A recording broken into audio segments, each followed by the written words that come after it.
Hello, I'm Bryan Hutcheson, Sheriff of Rockingham County in the city of Harrisonburg, and thank you for joining me for this week's segment of the Rocktown Crime Report on rocktownnow.com.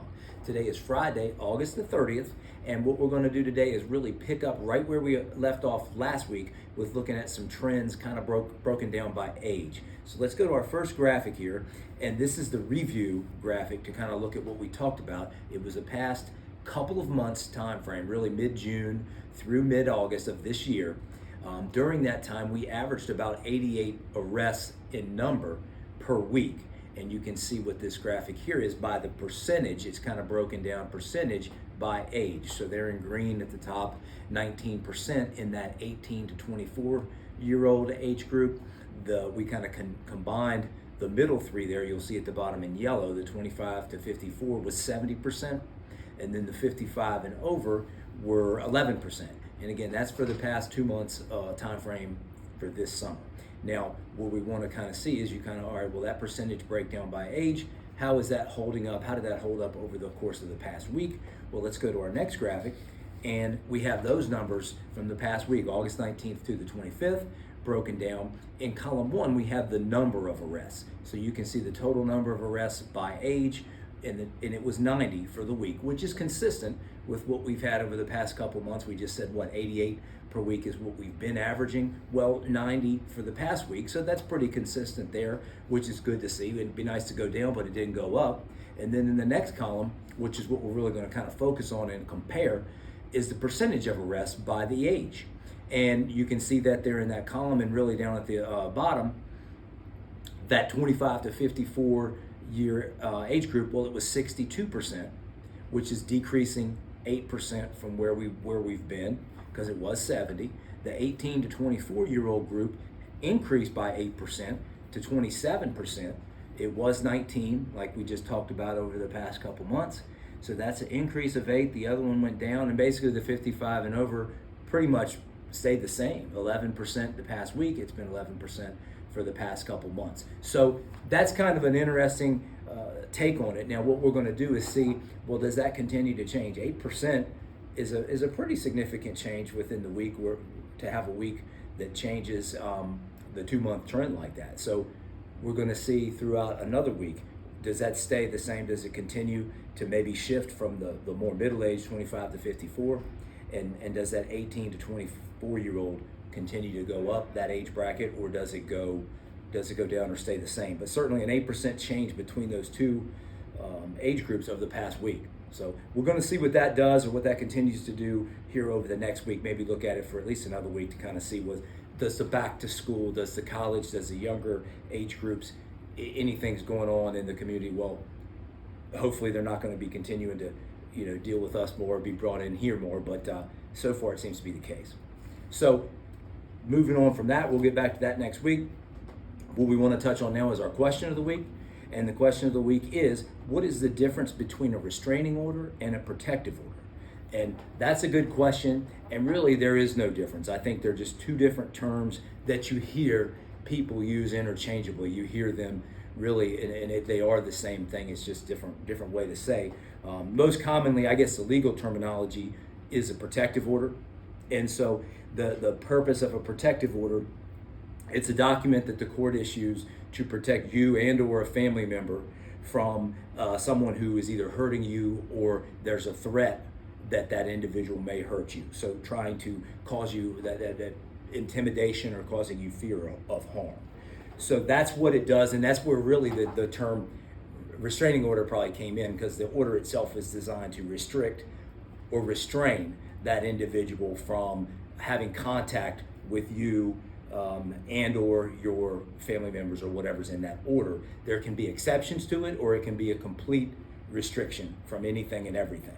So that's a key point. And we also wanted to touch on that. We're going to give you some couple little links that we're going to put on the screen here for more information, because there's a lot that goes along with these protective orders, that a lot of details and legalese that goes with it. But I'm going to touch on a little bit. But here on the screen, we're going to put a couple links for more information if it's something you really want to know more about or need to know more about. Here's some resources or ways to get information. But I'm just going to touch on briefly the 3 different types of protective orders. There's an emergency protective order, which is requested by law enforcement or a victim, and that can be issued by the magistrate or the judge. And that order is good for up to 72 hours, after which time a hearing would need to be set. Does that order need to stay in place, or can it be lifted, or what needs to be done next? After that point, then the next type, second type is a preliminary protective order. That has to be issued by a judge.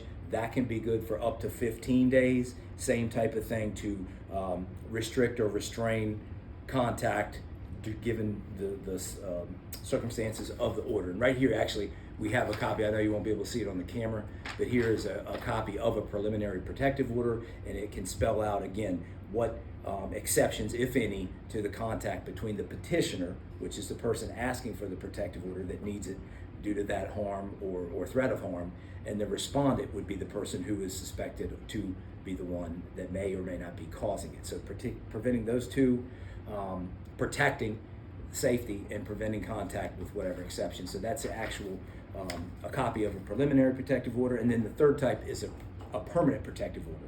Again, would have to be issued by a judge. That can be good for up to 2 years to prevent that contact, to protect the individual in the best interest of safety. But there would have to be hearings for that. The respondent would have to be at that for the judge to make that determination. So again, a lot of information. We could talk about protective orders for quite some time, but to answer the question, they're used interchangeably. You hear people say restraining order, protective order. It's the same thing. It's a legal document designed to protect someone from what they believe is either imminent or already that has happened, harm or violence from someone else. So hopefully that answers the question, and violating that order is a charge. So someone, if they violate the judge's order, would be generally get arrested for doing that, and so they would have more problems upon themselves for not following a legal order that gets issued in that manner. So another thing we wanted to mention too, you don't have to have an attorney to get a protective order. It might help you through the process, because again, as it advances, if it continues, you would have to there would be some hearings involved, but you're not required to have an attorney by any means, nor does it mean there have to be charges that get filed in order to get it. So just a couple things, but again, there's a lot to it. In answering the question, it's the same thing, and when the circumstances are justified, it can be a good thing. So look at those links we put up. If it's something you have questions about, we can help you. Give us a call or check out again some of those links to get information if you need it, or someone who might. We want them to know what's available to them. Again, in the interest of their own safety. Hopefully that answered that question. If you have a question, email that question into the news at rocktownnow.com, and we'll try to get you in on the next segment. We love the questions, different things to talk about, and hopefully again provide helpful information about. So get those questions in if you have it, if you have any. And we're looking at going into Labor Day weekend. I hope everybody has a wonderful Labor Day. Same message for Labor Day as we have for any of the other holidays. Really, kind of Memorial Day starts off the summer. Then you have Independence Day right at the heart of the summer, and Labor Day weekend kind of winds the summer down. But the message is the same throughout. Put those seatbelts on, put those cell phones down, and don't get behind the wheel if you're impaired. Come up with an alternate means to get where you're going to go, and have a safe time. That's what we want you to do. Let's have a great, safe kind of end of summer type of holiday, and again, not do anything that ends up bringing you in here. We don't want to see that. So we'll join you again for another segment next week, and again, we're going to look at these numbers, see if those trends. Hopefully they don't. Hopefully the numbers go down, but looking for anything where the 18 to 24 does that age group continue to maybe increase, level out, or go down. We want to watch it for another week with the kind of back to school as we have been doing, and see what happens there. So join us next Friday. We'll have another segment, touch on another question, and we appreciate you joining us for this segment of the Rocktown Crime Report, and we'll see you next time.